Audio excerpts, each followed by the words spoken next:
This edition of the Ridley Report is brought to you by Sickle, C-A-I. They collect with respect. Cat Canning of Keene, New Hampshire, tearing down after a weekend of liberty work. She and other Free Staters have been preparing a field in Grafton, New Hampshire. A field that will, within a month, be cleared of weeds and filled with tents.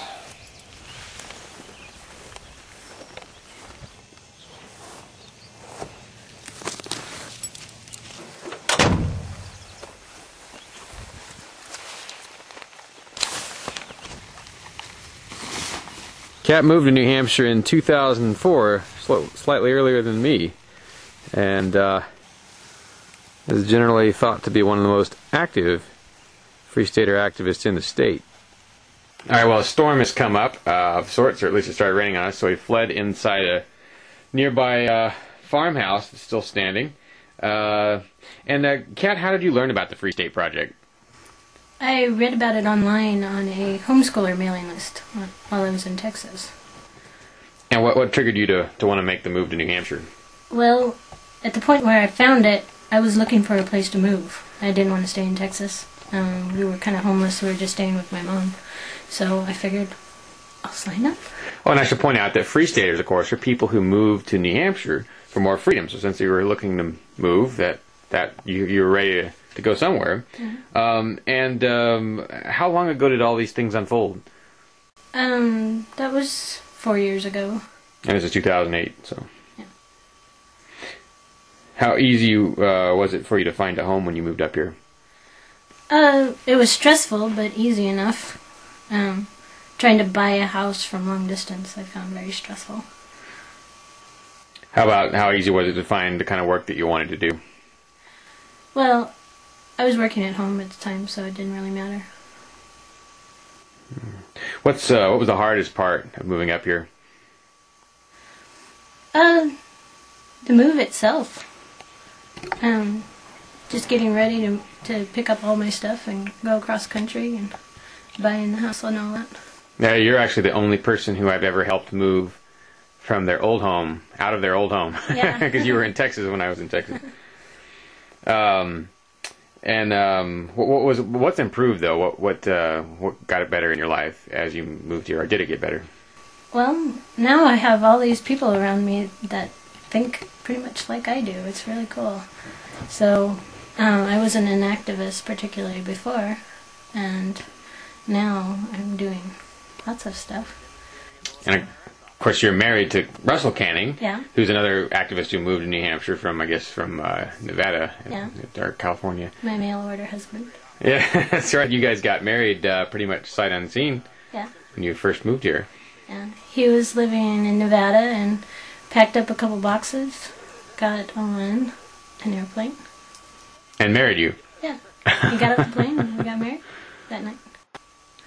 Yeah, and you guys have had an interesting activist history ever since.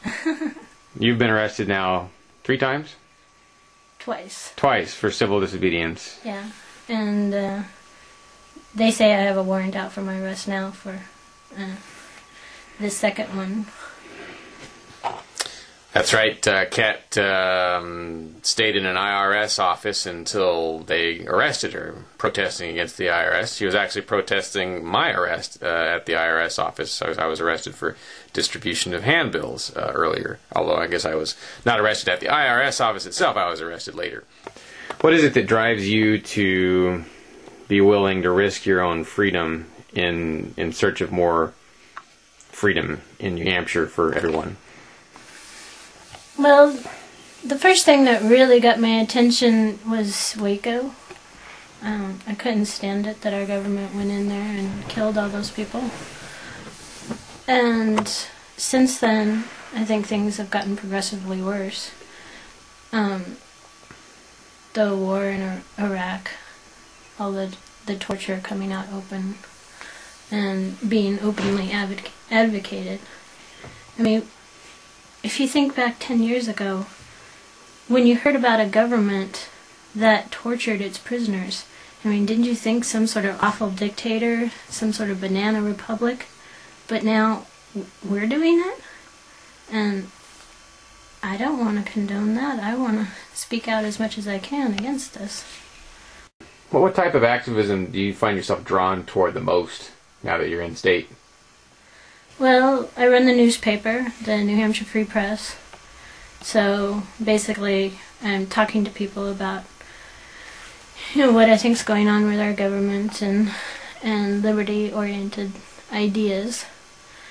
And I think the civil disobedience has been the most effective about making people think about what's actually happening out there. The civil disobedience forces people to choose sides. So, if like in Mike Fisher's case, they have to decide,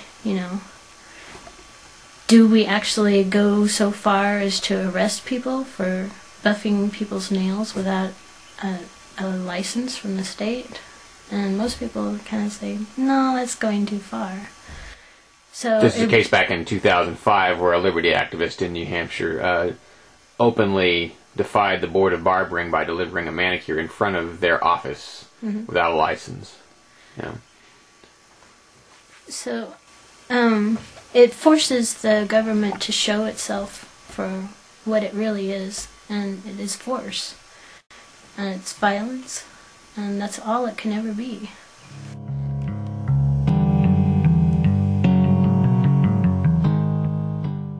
This edition of the Ridley Report is brought to you by Sekel, C-A-I, the company that does collections a whole new way. They know that not only do you want your Benjamins back, you also want to keep your customers. Sekel, C-A-I, they collect with respect.